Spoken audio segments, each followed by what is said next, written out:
Cette histoire étonnante se déroule parmi les sables et les herbes sauvages dans le désert mexicain où des rumeurs circulaient depuis longtemps au sujet d'un objet qui aurait subi un crash.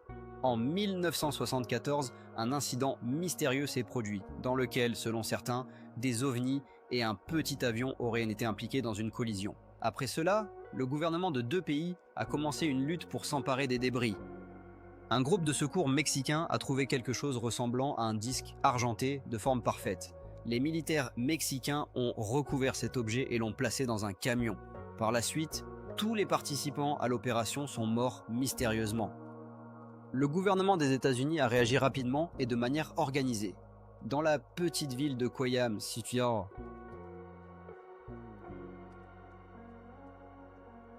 au nord de l'État mexicain de Chihuahua, qui n'est même pas indiqué sur certaines cartes, des événements ont eu lieu qui ont changé son histoire. Cette ville, lentement engloutie par le désert, avec une superficie de seulement 700 mètres carrés et une population d'environ 2000 personnes, est considérée comme l'un des plus beaux endroits sur Terre.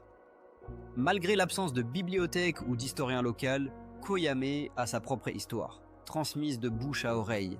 Les témoignages sur la collision aérienne survenue ici il y a à peine 3 décennies sont devenus une partie de la tradition orale locale. Tout a commencé avec le décollage d'un avion civil d'El Paso, Texas, en direction de Mexico. Le 25 août 1974, l'avion en route pour Mexico a eu un accident. On dit que la collision avec un ovni s'est produite dans les limites de la ville et quelqu'un a même été témoin de cet événement. Un des habitants locaux affirme « Je ne pense pas que ce soit une invention ». Comment pourrait-on inventer cela? C'est vrai. Ce soir-là, le 25 août 1974, à 19h07, la tranquille nuit d'été de Coyam se préparait à une fin paisible. Cependant, à 800 km de la ville, le système de défense aérienne des États-Unis a soudainement détecté un objet inconnu se dirigeant vers le golfe du Mexique à une vitesse de 4000 km à l'heure, à une altitude de 25 km. On ne pouvait dire qu'une seule chose de cet objet, il n'avait pas été créé par l'homme. Au début, le contrôleur a supposé qu'il s'agissait d'une météorite, mais il est vite devenu clair que c'était autre chose. L'objet descendait et se déplaçait par à-coups, ce qui n'était pas semblable aux météorites qui descendent uniquement en arc. Il semblait se diriger vers Crisco, Texas. Les forces de défense aérienne américaines ont été mises en état d'alerte. Un objet volant non identifié a changé de direction, tournant à gauche, et est entré dans l'espace aérien mexicain à seulement 80 km au sud de Brownsville, dans l'État du Texas. Les États-Unis ont continué à surveiller ce vaisseau spatial étrange qui filait au-dessus du Mexique. Cependant, les radars n'ont pas détecté le petit avion qui se dirigeait droit vers le OVNI. En même temps, un autre avion volait d'El Paso à Mexico. Sous le couvert de la nuit, cet aéronef privé se dirigeait vers la capitale mexicaine, mais il ne devait pas atteindre sa destination. Au même moment, les militaires américains ont remarqué que l'objet volant non identifié avait disparu des écrans radars. Un événement imprévu s'est produit, le OVNI et l'avion se sont heurtés. L'une des hypothèses était qu'il y avait eu une collision qui avait endommagé à la fois le vaisseau et l'avion. 26 août 1974, à 8h du matin, 9h après la disparition de l'avion civil au-dessus du désert, une équipe de recherche mexicaine est partie à sa recherche. Les services secrets américains effectuaient une interception radio à travers la frontière. À 10h35 du matin, les Américains ont enregistré un message des militaires mexicains. Les débris de l'avion disparu avaient été découverts tout près de Coyama. Peu après, un autre message choquant a été diffusé. Les débris d'un deuxième aéronef ont été trouvés, et ce n'était déjà plus un avion. L'équipe de recherche mexicaine a découvert un disque argenté de forme régulière, d'un diamètre de 5 mètres et avec des renflements d'une épaisseur d'1,50 m de chaque côté. Sa surface ressemblait à de l'acier poli, sans aucune marque ni inscription. À l'intérieur, aucun corps n'a été trouvé. Cependant, des traces de dommages étaient visibles à la surface, probablement causées par la collision avec l'avion civil et la chute subséquente au sol. À ce moment-là, les responsables mexicains ont annoncé une interdiction des communications radio pendant toutes les opérations de recherche. En réponse, les fonctionnaires américains se sont tournés vers le gouvernement mexicain avec une proposition d'assistance, mais ont reçu un refus. Comme toujours, les autorités mexicaines ont nié la présence de quoi que ce soit d'inhabituel, affirmant qu'il ne s'agissait que d'un accident d'avion. Pendant que l'équipe mexicaine rassemblait les débris, les États-Unis ont commencé à former leur propre unité d'élite de recherche à Fort Bliss, dans l'État du Texas. Cette unité était composée de 4 hélicoptères, de 3 chasseurs et d'un grand hélicoptère de mer Stallion. L'équipe entièrement formée attendait son heure, tandis que le renseignement américain sondait la situation. La situation restait sous le contrôle des États-Unis grâce à des opérations d'espionnage, y compris un système de surveillance spatiale et des avions patrouillant à basse altitude. Le renseignement américain a appris que les Mexicains avaient placé un annelon sur une plateforme de camion et l'avaient emporté du lieu de la catastrophe. Au cours des observations, plusieurs corps sans vie ont été remarqués, ce qui a suscité des soupçons chez les Américains concernant la violence qui s'était produite sur les lieux de l'incident. Le 27 août à 2h38, les militaires, ne comprenant pas entièrement ce qui s'était passé, ont donné le feu vert à leur brigade de recherche. 4 hélicoptères ont immédiatement décollé de Fort Bliss. Le gouvernement des États-Unis a réagi de manière très professionnelle et organisée, déployant une équipe sur le site de l'incident. Vêtus de combinaisons de protection, les soldats américains se sont approchés des membres morts du convoi. Ils n'avaient pas le temps de déterminer ce qui avait tué le groupe mexicain, cependant, les chercheurs d'OVNI avaient leur propre théorie. L'un d'eux exprime l'opinion que les Mexicains avaient d'une manière ou d'une autre été en contact avec une substance toxique d'origine bactérienne introduite dans notre monde depuis l'extérieur, ce qui avait causé leur mort. L'équipe de recherche américaine s'est mise au travail et a découvert un ovni argenté d'un diamètre de 5 mètres, fixé sur une plateforme de camion. Le disque a été soulevé à l'aide d'un hélicoptère maritime Stallion et envoyé aux États-Unis. Après le transport de l'objet, les militaires ont commencé une enquête sur les circonstances de la mort du convoi mexicain et de nombreuses questions se sont posées. Après avoir récupéré les débris et les corps du groupe de recherche mexicain, ils ont procédé à une explosion sur le site de l'accident pour dissimuler les preuves. Une fois le travail terminé, l'équipe de recherche est retournée à la base, mais le lieu exact où l'OVNI avait été transporté restait inconnu. Certains supposaient qu'il aurait pu se retrouver à Fort Bliss, à Atlanta ou à la base de l'armée de l'air Wright-Patterson. Cet événement sans précédent ne pouvait être comparé qu'à ce qui s'était passé à Roswell, Nouveau-Mexique, aux États-Unis. Même si l'histoire de l'accident d'OVNI en 1974 était vraie, il restait peu de preuves confirmantes. La description de l'accident se transmettait de bouche à oreille, de génération en génération, mais peu de gens prenaient ces récits au sérieux. Tout a changé en 1991, lorsque des dizaines d'OVNI sont apparus au-dessus du Mexique. En 1991, de nombreuses observations ont eu lieu, confirmant que des personnes totalement inconnues les unes des autres, à en juger par leur description, avaient vu la même chose au même moment, le même jour, tout en étant à des centaines de kilomètres les unes des autres. Pendant près de 3 décennies, le désert mexicain est devenu le théâtre d'histoires incroyables. Et cela fait longtemps que des rumeurs circulent sur un appareil qui se serait écrasé au Mexique.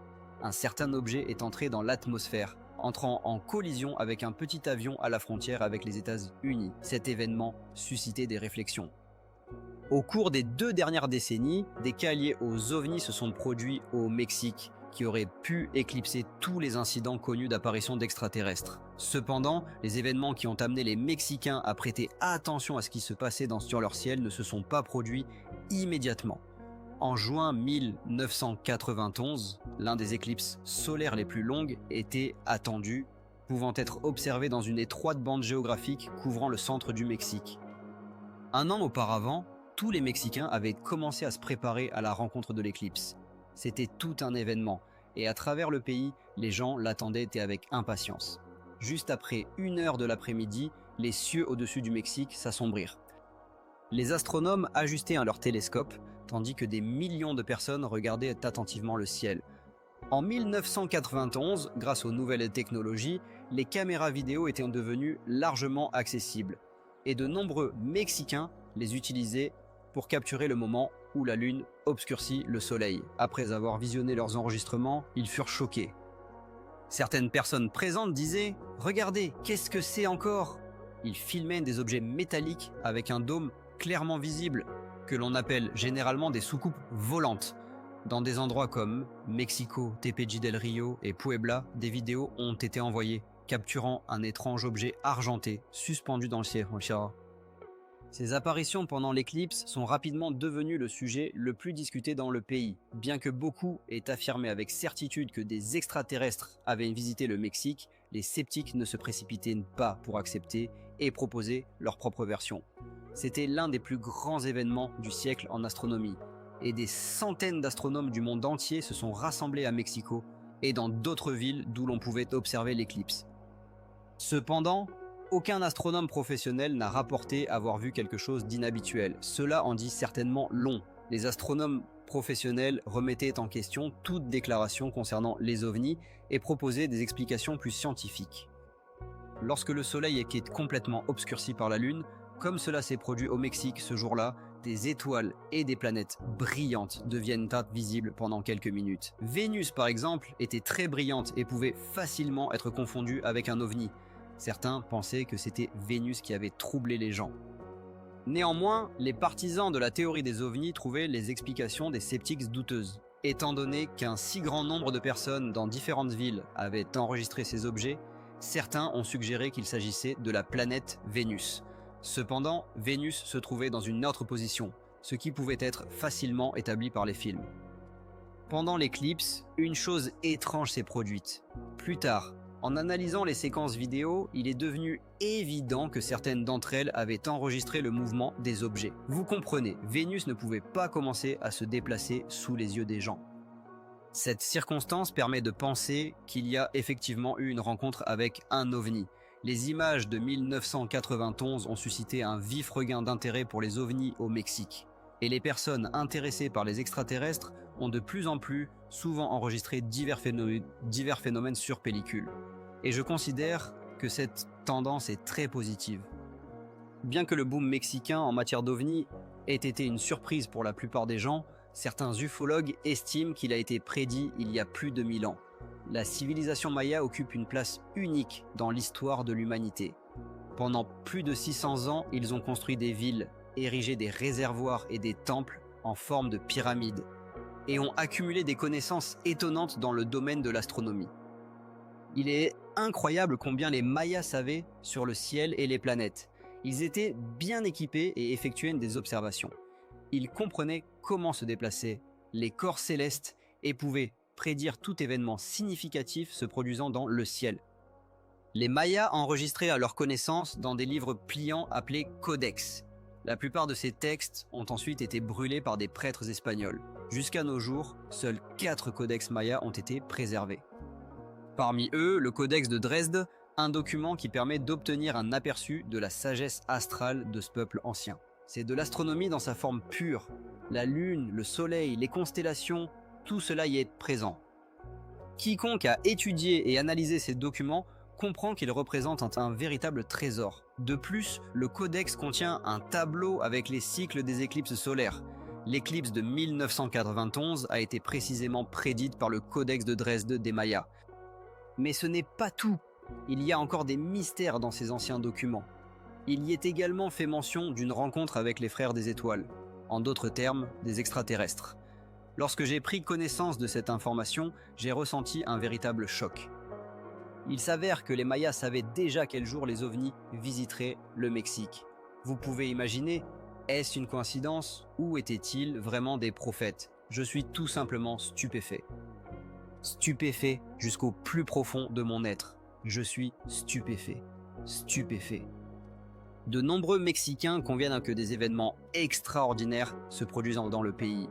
Le boom Monelo s'est transformé en un véritable tsunami. Les Mexicains ont observé avec excitation comment le sujet des ovnis prend une ampleur mondiale. Les ufologues notent qu'en partie, ce boom a été favorisé par l'innée immédiateté des Mexicains eux-mêmes. Pendant des siècles, les Mexicains se sont passionnés pour les légendes, les histoires, les elfes, les fées et d'autres mythes. Psychologiquement, cela a préparé le terrain pour une perception positive des phénomènes extraordinaires. C'est pourquoi un Mexicain dit rarement « c'est toute une invention », parce que je ne l'ai pas vu moi-même. Il est moralement prêt à rencontrer l'inconnu, et c'est merveilleux. Imaginez, un Mexicain ordinaire est déjà prêt à rencontrer un miracle. Cependant, Les sceptiques affirment que le phénomène du boom des ovnis au Mexique est plutôt un phénomène social qu'un résultat de véritables visites de petits hommes verts dans ce pays. Les apparitions d'ovnis sont généralement accompagnées d'une montée d'intérêt pour eux, et les booms d'informations sont directement liés au nombre de mentions de tels phénomènes dans la presse, car les journaux et la télévision étaient saturés d'histoires sur les ovnis. Les gens ont commencé à leur prêter plus d'attention. Depuis les premières apparitions d'ovnis, les témoins sont constamment devenus des cibles de moqueries. Ils étaient représentés dans des caricatures comme des idiots incapables de reconnaître un avion ordinaire dans un objet volant. Mais que se passe-t-il lorsque le témoin est quelqu'un qui ne rentre pas dans cette catégorie? Que se passe-t-il si cette personne a une réputation et une carrière sérieuse? Que se passe-t-il si le témoin ne se contente pas de s'y connaître en avion, mais les pilote lui-même? Raimundo Cervantos a accumulé 17 000 heures de vol en plus de 40 ans de pilotage. Il lui semblait qu'avec une telle expérience, il avait déjà tout vu dans ce monde. Le 28 juillet 1994, le commandant Cervantos pilote le vol 120 de la compagnie Aeroméxico de Guadalajara à Mexico. Il a déjà volé plusieurs fois sur cette route et ne s'attendait à aucun problème. Le ciel était clair. Comme disant les pilotes, on pouvait voir le lendemain. Et je vous le dis, nous l'avons vu. En s'approchant de l'aéroport international de Mexico, Cervantos donne à son DC-9 le cap pour l'atterrissage. À une altitude de 1500 mètres, le pilote reçoit un signal de la tour de contrôle, piste libre, et se prépare à sortir le train d'atterrissage. Il donne l'ordre de déployer le train avant, quand soudain il ressent un fort coup sur le fuselage. C'était un coup puissant, non prévu par le manuel. L'avion commence à trembler, et le capitaine Cervantes n'a aucun doute. Son appareil a heurté quelque chose dans les airs. Cependant, il n'y a pas de temps pour enquêter, et le pilote continue sa descente. Cervantes réagit professionnellement à cette situation d'urgence. Il déclare l'état d'urgence et demande un secteur pour mettre en œuvre des mesures d'urgence, préparant le personnel de l'aéroport à aider les passagers en cas d'atterrissage d'urgence. C'était l'essentiel de son travail. N'ayant pas d'informations fiables sur l'état du train d'atterrissage, il prend d'abord des mesures pour assurer la sécurité. En essayant d'aligner l'avion et d'atterrir en douceur, il s'inquiète particulièrement pour le train avant. S'ils sont endommagés, il est possible d'amortir le choc en réduisant la vitesse sur la piste. Lorsque le train d'atterrissage est sorti, à leur grande surprise, il n'y a pas de choc. Cervantes se souvient, vous ne pouvez pas imaginer le soulagement que j'ai ressenti à ce moment-là. Et je pense que tous les passagers et tout l'équipage l'ont ressenti aussi. La catastrophe a été évitée. Néanmoins, le commandant Cervantes émet l'hypothèse qu'un hélicoptère a heurté son DC-9 en s'approchant trop près. Cependant, les enregistrements du contrôleur radar contredisent cette théorie. Lors de l'inspection de l'avion, des dommages sont découverts, soulevant plus de questions que de réponses. L'inspecteur de vol qui a examiné l'avion trouve qu'un des vérins hydrauliques a été coupé par un outil inconnu. C'était très étrange, car il n'avait jamais eu de tels outils. Qu'est-ce qui a donc causé la coupure du vérin du train d'atterrissage? L'enquête qui a suivi a attribué la responsabilité de l'incident à l'usure des pièces. La compagnie aérienne a nié qu'il y ait eu une collision dans les airs. Cependant, Cervantes soutient fermement que son avion a été frappé. Mais l'histoire ne s'arrête pas là. L'étrange collision du vol 129 commence à s'enrichir de nouveaux faits. Henrik Kolbeck, le contrôleur aérien de service cette nuit-là, se souvient d'une série d'appels téléphoniques reçus au poste de contrôle 1 heure avant le départ de l'avion de Guadalajara.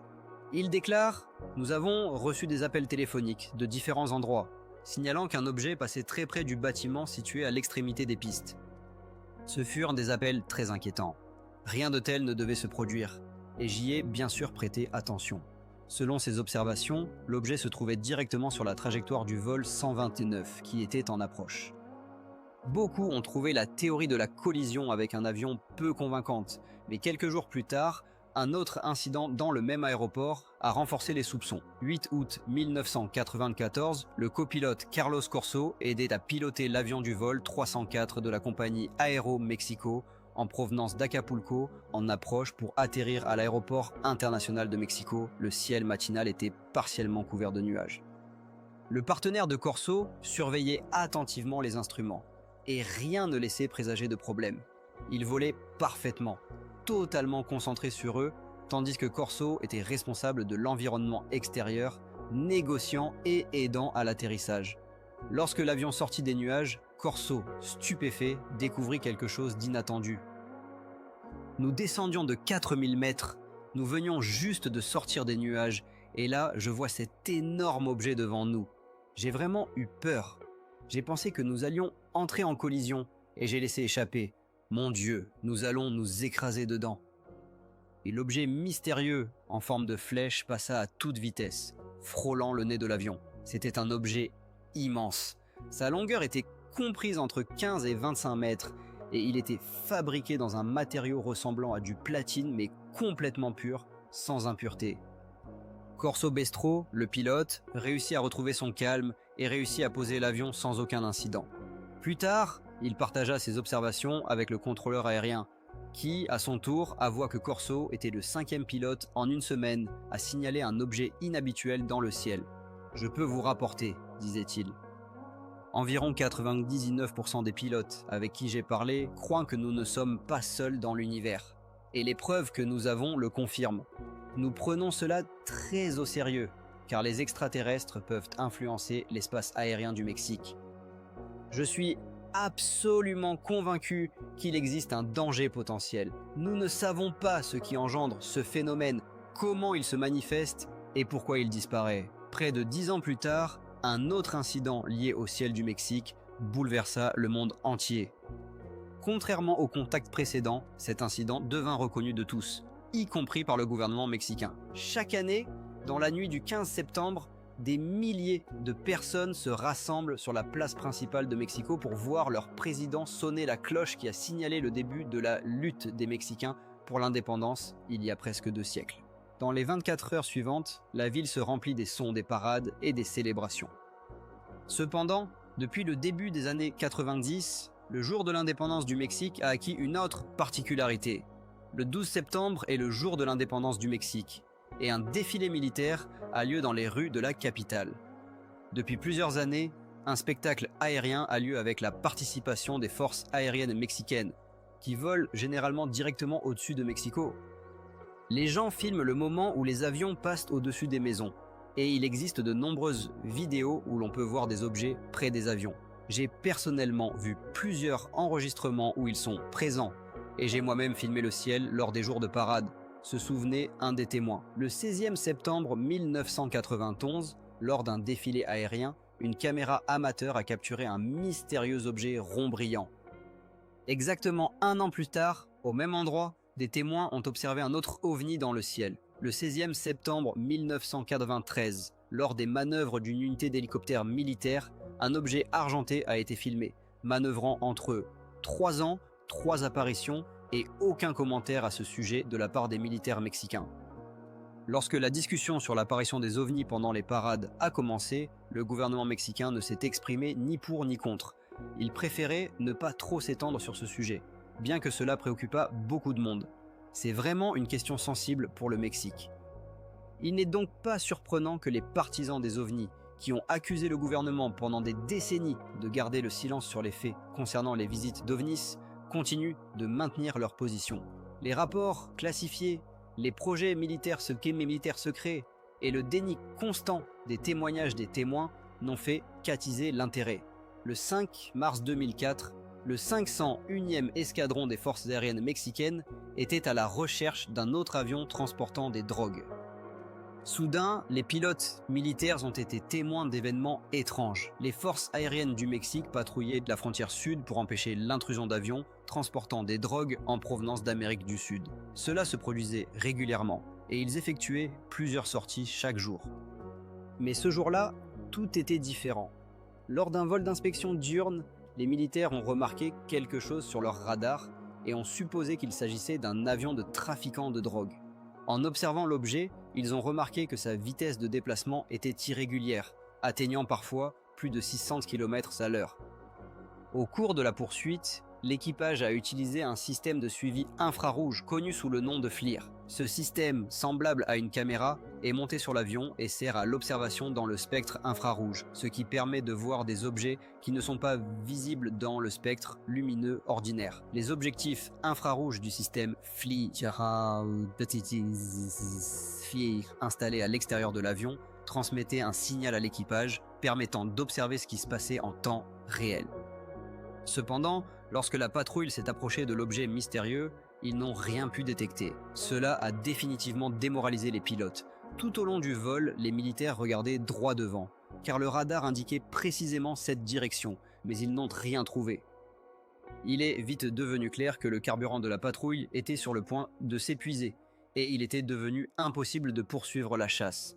Les militaires se sont dirigés vers la base, tandis que l'objet inconnu disparaissait bientôt du radar. Mais ce n'était que le début. L'opérateur du système FLIR a continué à observer et a rapidement remarqué des lumières brillantes apparaissant au niveau des nuages.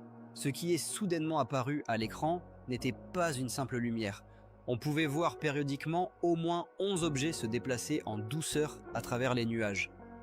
Les membres de l'équipage ont ressenti une légère peur, ne comprenant pas à quoi ils faisaient face. C'était un équipage expérimenté, qui avait volé dans cette région auparavant et avait utilisé le système FLIR pendant presque 2 ans. Cependant, ce jour-là, comme l'a montré l'enregistrement des conversations dans le cockpit, même les pilotes les plus expérimentés ont commencé à s'inquiéter. « Attachez vos ceintures de sécurité », a dit l'un d'eux. « Voyons ça », un autre a ajouté. « Allez, ne me fais pas peur ». L'équipage avait l'impression que les objets ne faisaient pas que voler à côté, mais entouraient progressivement l'avion. « Il se déplace à notre altitude, c'est impossible », a remarqué l'un des pilotes. « Messieurs, nous ne sommes pas seuls. » À quoi un autre a répondu « Oui, nous ne sommes pas seuls, c'est vrai, mais bon sang, qu'est-ce que c'est? Ils nous entourent, nous. » Puis les sphères lumineuses ont disparu soudainement, et les membres de l'équipage, effrayés, sont rentrés à la base. Au cours des semaines suivantes, les militaires mexicains ont mené une enquête sur cet incident, interrogeant les membres de l'équipage et analysant soigneusement leurs témoignages. Cependant, aucune réponse n'a été trouvée. Il semblait que ce cas était destiné à rester une énigme non résolue, mais un coup de téléphone a tout changé et est devenu un tournant dans l'histoire des ovnis.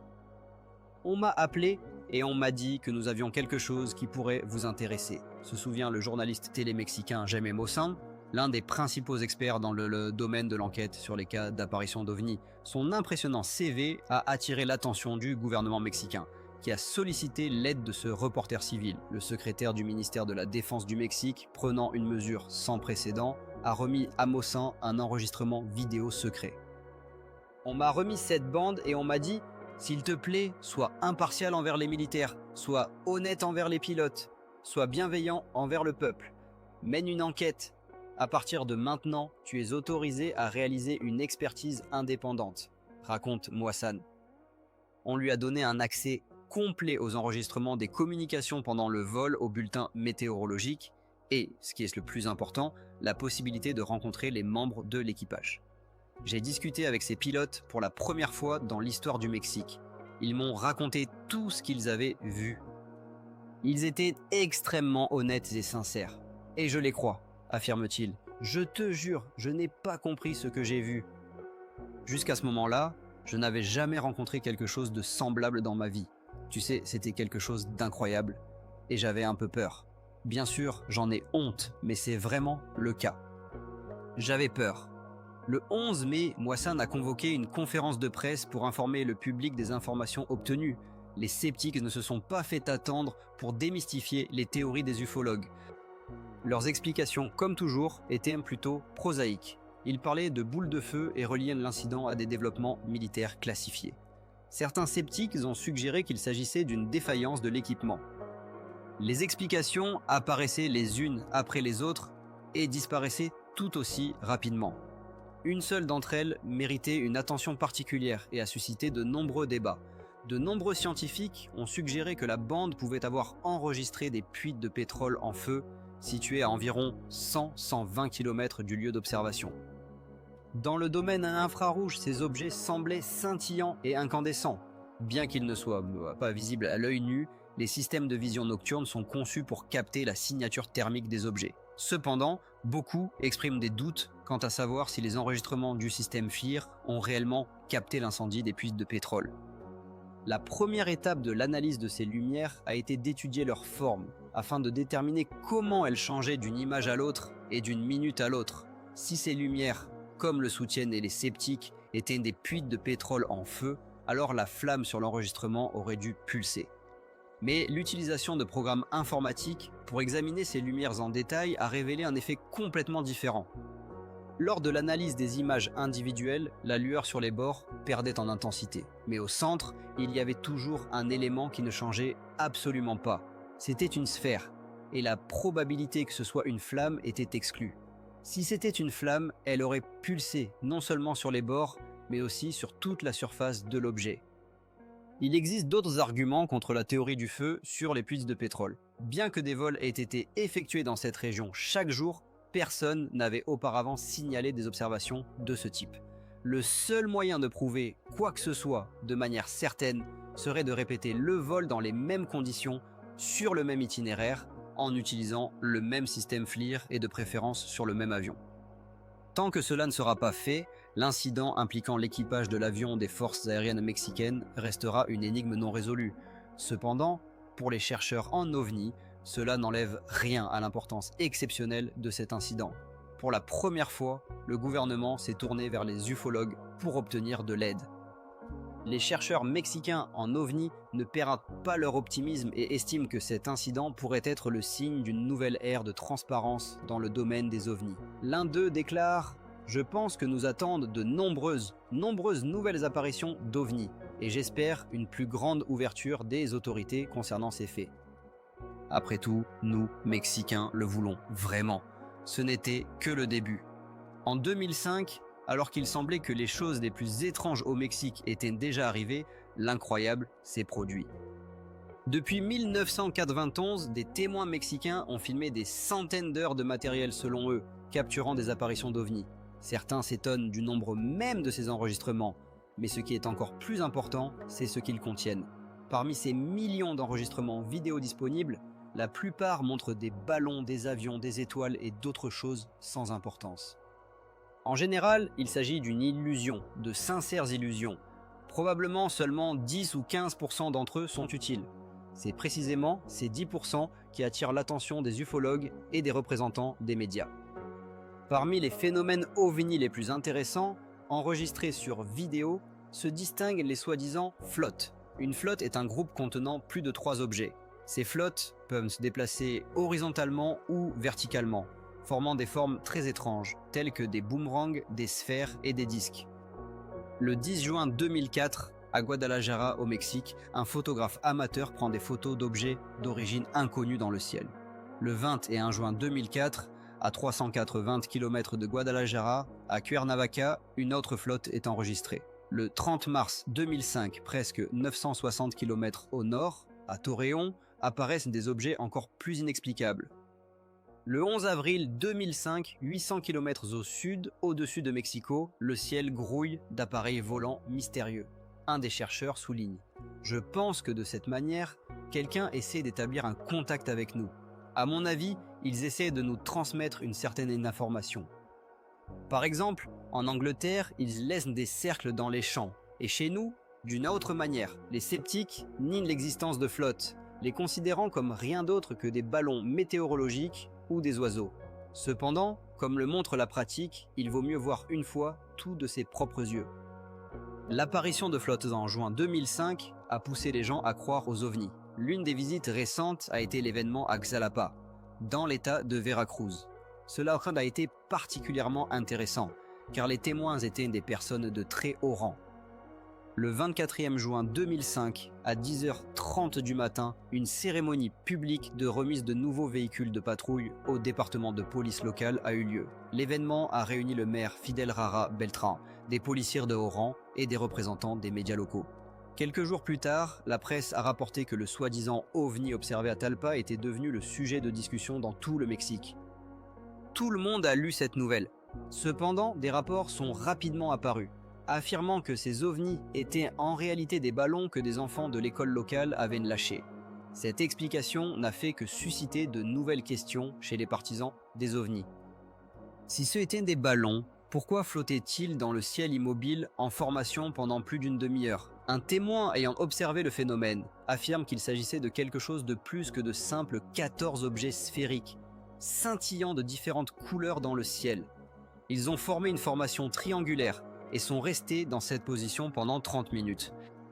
Je pense que c'est un cas exceptionnel, car le gouverneur lui-même était présent avec tous ses conseillers et même des policiers, dit-il. Comment prouver à un gouverneur qu'il n'a rien vu d'étrange?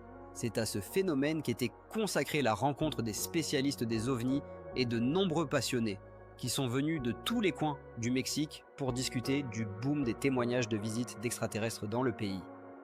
Selon ces hommes et ces femmes, les contacts qui ont eu lieu méritent une attention particulière et des éclaircissements. Parmi les incidents examinés, il y avait la prétendue collision d'un avion avec un ovni en 1974 près de Caya, au Mexique. À la suite de cet incident, des membres du convoi mexicain ont perdu la vie et des militaires américains sont arrivés sur les lieux de l'accident, s'emparant de l'objet et le transférant aux États-Unis. Toutes ces informations sont assez maigres. Cependant, certaines données relatives à ce cas permettent de supposer qu'il s'est réellement passé quelque chose. À présent, 3 décennies plus tard, l'histoire des crashs à Cuyama soulève encore plus de questions que de réponses. Existe-t-il des faits qui pourraient aider à élucider ce mystère? Aujourd'hui, tout journaliste ou professionnel intéressé par l'enquête pourrait, en une journée de travail sur le terrain, tout découvrir là-bas, se rendre dans cette petite ville, identifier tous les témoins oculaires, les interroger en détail, payer qui de droit et résumer les faits. Bien que le paiement doive être généreux, cette affaire nécessite une étude plus approfondie et des efforts conjoints de la part de scientifiques et d'experts en ovnis, tant aux États-Unis qu'au Mexique. En somme, c'est un cas qui doit être examiné avec beaucoup de soin. L'histoire de la première apparition d'ovnis au Mexique continue d'être alimentée par de nouveaux faits.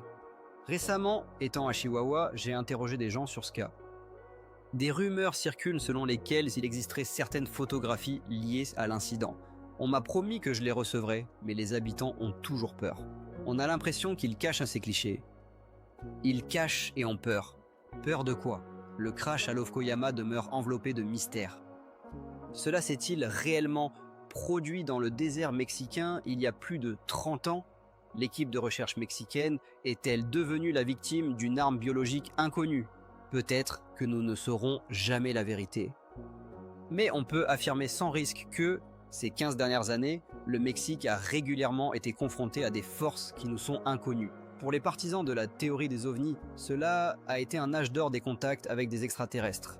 Tandis que les habitants du Mexique regardaient le ciel avec inquiétude et espoir, ils attendaient de nouvelles visites mystérieuses.